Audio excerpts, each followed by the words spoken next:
Hey, my name's Miles Carter. I'm 27 years old and I've been working as a mid-level marketing coordinator at a small creative agency in Seattle for the past 3 years. It's not a glamorous job, mostly brainstorming ad campaigns, tweaking social media strategies, and crunching numbers on engagement metrics. But it pays the bills and keeps me busy enough to not think too hard about the rest of my life. I've always kept things professional at work, especially with my boss, Sophia Monroe. She's 34, single, and the kind of woman who commands a room without even trying. Sharp, poised, with a quiet intensity that makes everyone else feel a little smaller. Her dark brown hair is always perfectly styled, her outfits effortlessly chic, and she's got this way of looking at you that makes you feel seen, whether you want to be or not. We've never been close. She's my superior after all. A few polite conversations and meetings, the occasional nod in the hallway, that's it. Or at least that's how it was until that Saturday morning. I woke up with a pounding headache, the kind that feels like someone's hammering nails into your skull from the inside. My mouth was dry and bitter, like I'd swallowed a handful of sand mixed with regret. I blinked against the soft, golden light filtering through half-closed blinds, trying to piece together where the hell I was. This wasn't my bed. My lumpy mattress in my cramped studio apartment didn't feel this plush, and the sheets weren't this crisp and white.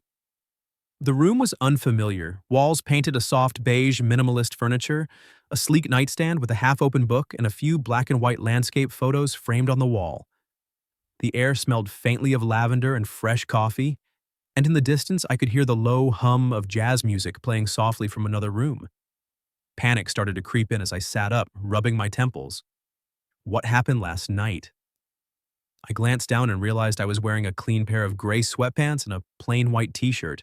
Definitely not mine. They were soft, oversized, like something borrowed from someone's drawer. My heart raced. On the nightstand, my own jeans and button-up shirt from yesterday were folded neatly, looking freshly laundered and pressed. No wrinkles, no stains. Someone had taken care of them. Of me. Before I could fully process it, there was a soft knock at the door, followed by the sound of it creaking open. Sophia stepped in, her presence filling the space like she owned it, which I suddenly realized she probably did. Her hair was loose around her shoulders, a few waves framing her face, and she was dressed casually in slim jeans and a slate gray silk blouse that draped elegantly over her frame. In her hand, she held a steaming mug of coffee, the aroma hitting me like a lifeline. She looked completely composed, not a hint of surprise or awkwardness on her face. "Good morning," she said, her voice steady and warm, like this was the most normal thing in the world. "I brought you some coffee. Black, no sugar. Figured that's how you take it from the office breaks." I stared at her, my mind reeling. Sophia? I mean, Ms. Monroe, why am I here? The words tumbled out in a stutter, my face heating up with embarrassment. I pulled the covers up a bit higher, suddenly hyper-aware of how disheveled I must look. She set the mug down on the nightstand with a gentle clink and leaned against the doorframe, crossing her arms casually. "You don't remember?" she asked, tilting her head slightly. There was a faint smile on her lips, not mocking, just understanding. I shook my head, fragments of the night flashing back. The dim lights of a bar near the office, the rain pounding outside, me ordering one whiskey after another to drown out the ache from the past few weeks. My mom's sudden death, the funeral I couldn't attend in time, my ex dumping me right after with some cold text about needing space. It had all piled up, and I'd snapped, seeking oblivion in a glass. Sophia sighed softly, pushing off the doorframe and stepping closer. "Last night, after the team meeting wrapped up late, I saw you heading out alone in the rain. You looked off. I didn't think much of it at first, but when I left a bit later, I spotted you at that dive bar down the block. You were slumped over the counter, soaked through, mumbling something about everything falling apart. The bartender was about to call a cab, but you were in no shape to get home alone, so I offered to drive you." She paused, her eyes meeting mine steadily. "You passed out in the car. I couldn't just leave you like that, so I brought you here. It's safer than dumping you at your place without knowing if you'd be okay." I groaned, burying my face in my hands. "God, I'm so sorry. I must have been a mess. Did I say anything stupid? Do anything?" The thought of embarrassing myself in front of my boss made my stomach twist. She shook her head, that small smile returning. Nothing too bad. You rambled a bit about work, life, nothing I haven't heard before from someone who's had a rough night. And no, you didn't do anything out of line. She glanced at my folded clothes. Your stuff was drenched, so I threw it in the wash and dryer while you slept. Figured you'd appreciate clean clothes in the morning. I felt my cheeks burn even hotter at the implication. She'd seen me vulnerable, probably helped me change. Thank you, I muttered, grateful but mortified. I don't know what to say. This is not how I imagined starting my weekend. She chuckled lightly, the sound surprisingly soft in the quiet room. Don't worry about it, Miles. We've all been there. Now get up and come eat something. I made breakfast, eggs, toast, nothing fancy. You need food to soak up whatever's left in your system. She turned to leave, pausing at the door. And hey, if you want to talk about what led to last night, I'm here, no judgments. With that, she slipped out, leaving me alone with my thoughts. I swung my legs over the side of the bed, staring at the coffee mug. How had I ended up here in my boss's guest room? Sophia Monroe, the untouchable executive who ran our agency like a well-oiled machine, had not only rescued me, but cared enough to clean up after me. It didn't make sense. She was successful, independent, the kind of person who didn't need to bother with a junior employee's meltdown. Yet here I was, in her space, feeling a strange mix of shame and warmth. I dressed quickly in my now clean clothes, took a deep breath, and headed out to the living room. The apartment was even more impressive in the daylight. High ceilings, floor-to-ceiling windows overlooking the city skyline, and the distant water of Puget Sound, modern art on the walls, and a kitchen that looked like it belonged in a magazine. Sophia was at the stove, plating eggs and toast with the same precision she brought to boardroom presentations. Sit, she said, gesturing to the breakfast bar. I obeyed, still feeling like an intruder in this polished world. As I ate, the silence stretched, broken only by the jazz playing faintly from a speaker. I couldn't shake the question, why me? Why had she gone out of her way? It was the start of something I never saw coming, a crack in the professional facade that would change everything. Sitting at the breakfast bar in Sophia's kitchen, I poked at the eggs on my plate, still feeling like an unwelcome guest in this pristine space. The food was simple but perfectly cooked. Scrambled eggs, fluffy with a hint of herbs, toast golden and buttered just right, a side of fresh fruit that looked like it came from a high-end market. She sat across from me, sipping her own coffee, her posture relaxed but attentive. The jazz music played on low in the background, filling the awkward silence between us. I could feel her eyes on me, not judgmental, but curious. Feeling any better? She asked, breaking the quiet. I nodded, forcing a small smile. Yeah, the coffee's helping. Thanks again for everything. I really am sorry for putting you through that. She waved it off with a graceful flick of her hand. Like I said, no need to apologize. We've all had nights we'd rather forget. There was a pause and she set her mug down, leaning forward slightly. But if you don't mind me asking, do you remember much from last night? Or what led to it? Her tone was gentle, not prying, but it caught me off guard. I hesitated, staring into my water glass as if the answers were swirling in the ice cubes. The truth was bubbling up, the weight of the past few weeks pressing on my chest. I hadn't talked about it with anyone, not my coworkers, not my few friends back home. But here, in this unfamiliar kitchen with my boss of all people, it felt strangely safe to let it out. I took a deep breath. Not really. Bits and pieces, the rain, the bar. Feeling like the world was closing in, I guess I just needed to numb it all. She didn't push, just nodded encouragingly, so I continued. The last month has been hell. My mom, she passed away suddenly. Heart attack. I was supposed to visit her in Indiana, but work was crazy, and I kept putting it off. By the time I got the call, it was too late.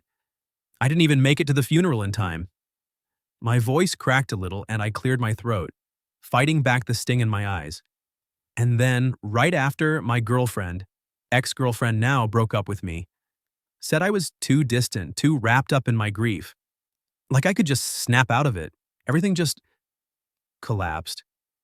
I don't know why I'm still showing up to work pretending it's fine. Sophia listened without interrupting, her expression softening as I spoke. When I finished, she reached across the counter and gave my hand a brief, reassuring squeeze, warm and unexpected. I'm so sorry, Miles. Losing a parent. It's shattering. I can't imagine the guilt you're carrying. She paused, her gaze drifting to the window, where the Seattle rain pattered steadily against the glass. I know a bit about that kind of loss. My parents divorced when I was young, and I lost touch with my dad completely. Then a few years ago, my mom got sick. Cancer. I threw myself into work to cope, thinking if I just stayed busy, it wouldn't hurt as much. But it did. And relationships? I've had my share of those ending badly too. People see the success, the title, but they don't see the nights when it all feels empty. Her voice was steady, but there was a vulnerability there I'd never heard before. It humanized her, this powerhouse of a woman who'd always seemed untouchable. I looked up, surprised by her openness. Why are you telling me this? And why did you help me last night? You could have just called a cab or left me there. She smiled faintly, stirring her coffee absent-mindedly. Because I saw myself in you. That look in your eyes at the bar, lost, trying to hold it together. I've been there.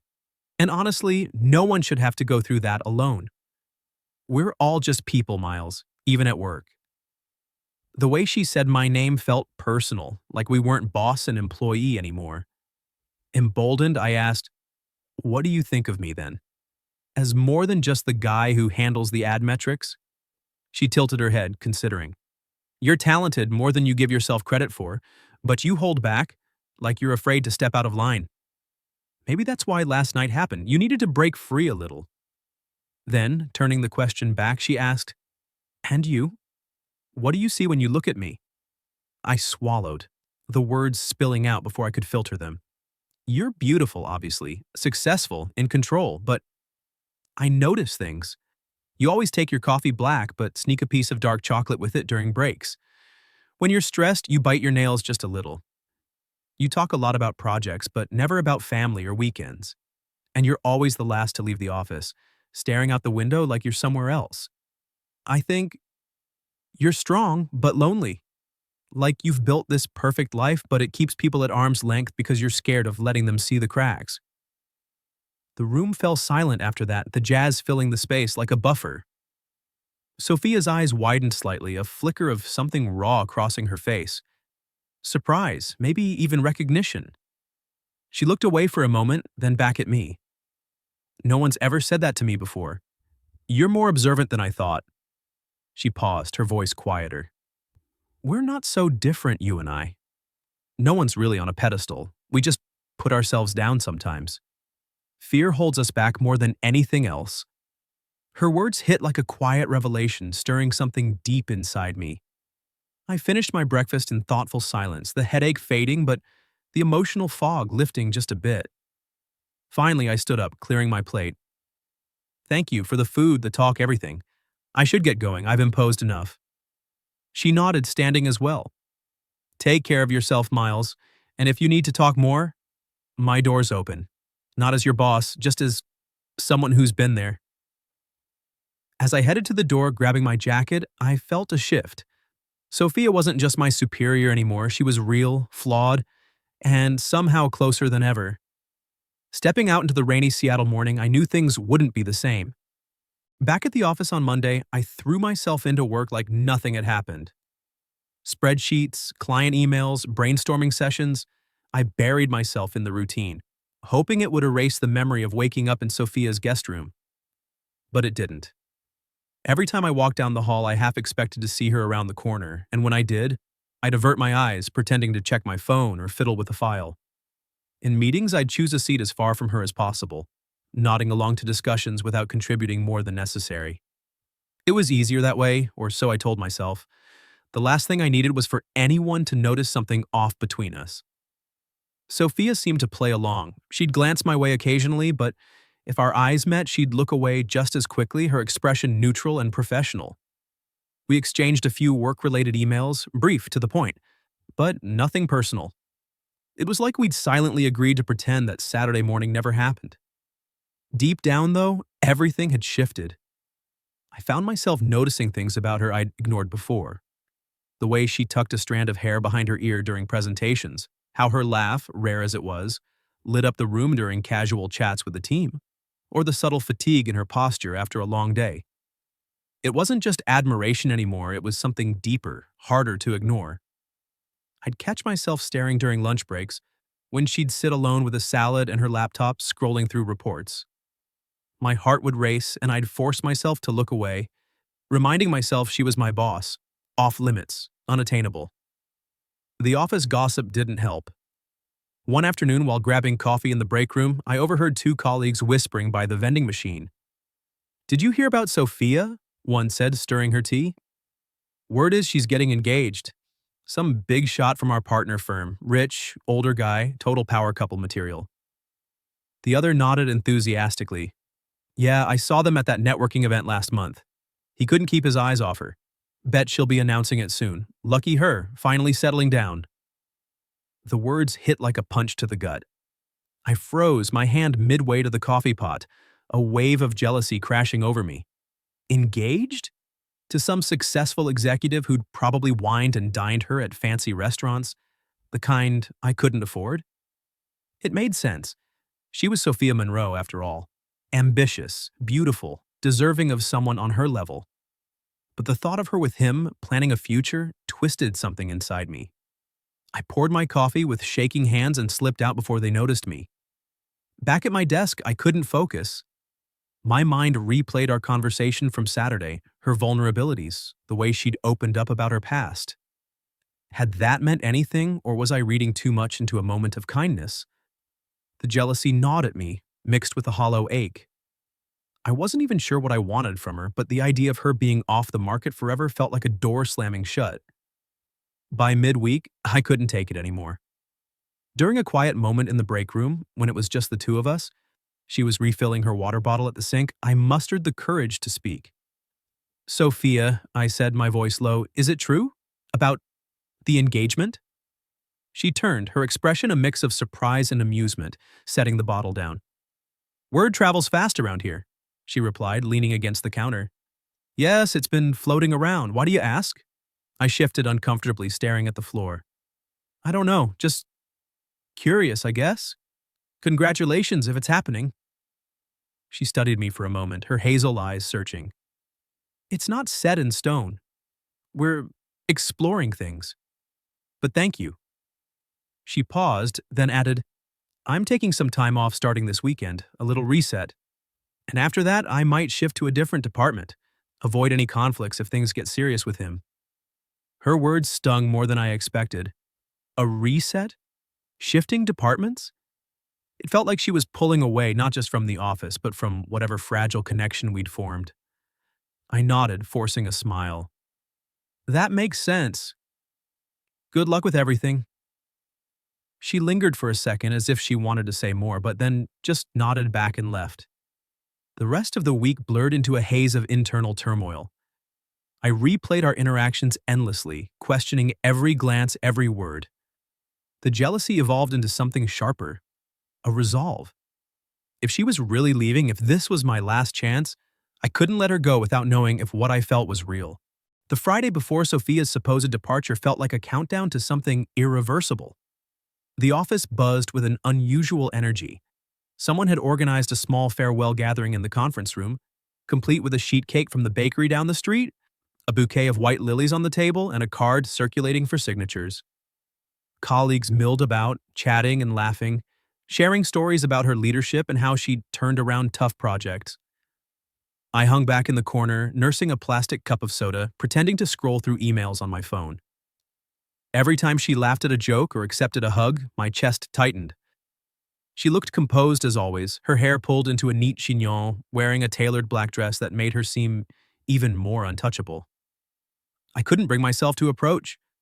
What would I say? "Thanks for letting me crash at your place that one time?" Or worse, spill the confusing mess of feelings I'd been wrestling with all week?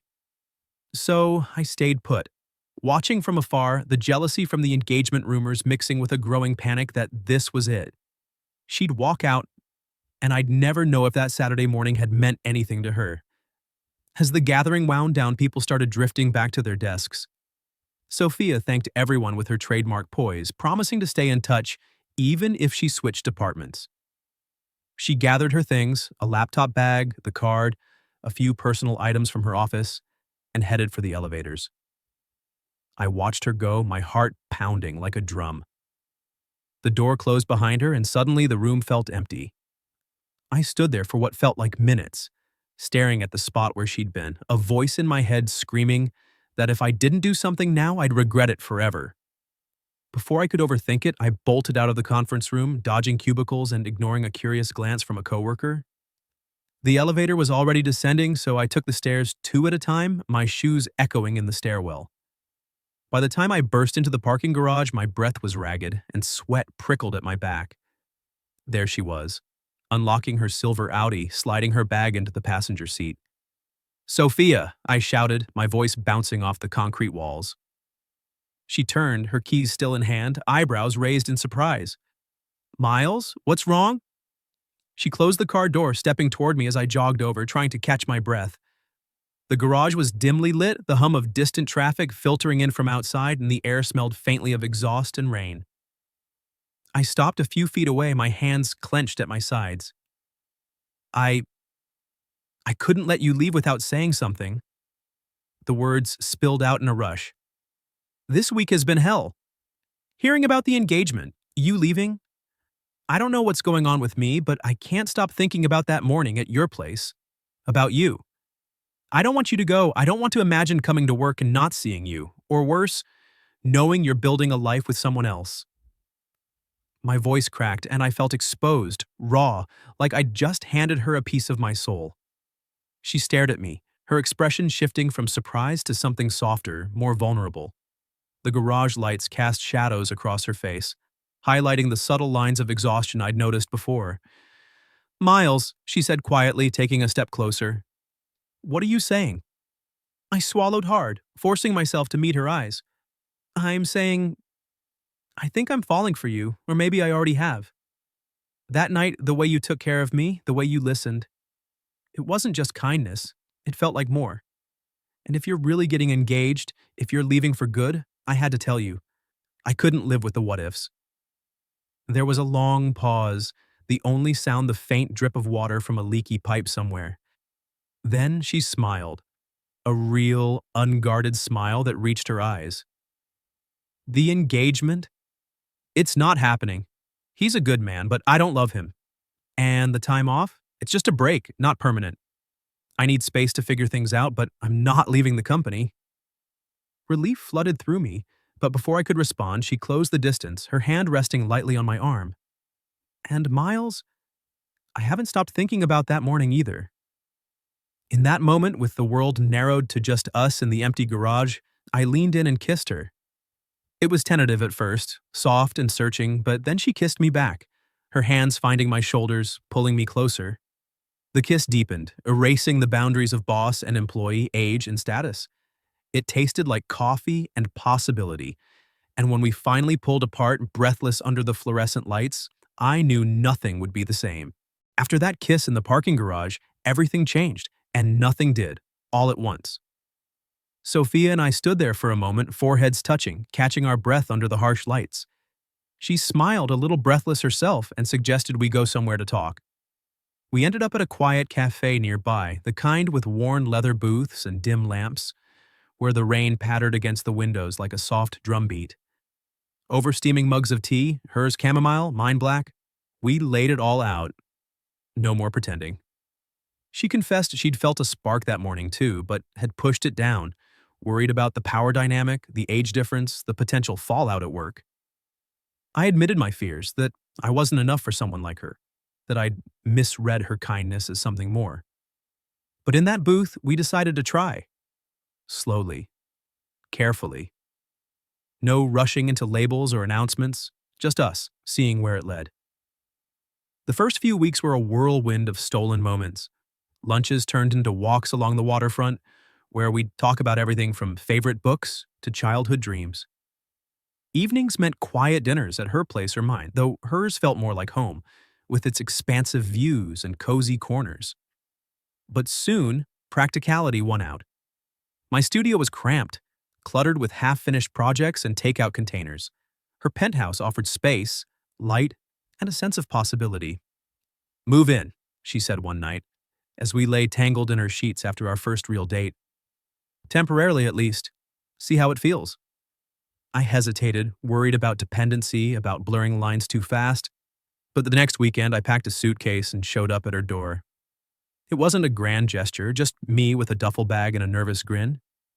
She pulled me inside, kissing me hello, and that was that. We were living together, navigating the messy reality of merging two lives. It wasn't all seamless romance, though. Sophia's world was one of order. Schedules color-coded in her planner, kitchen counters wiped spotless after every meal, laundry folded with military precision.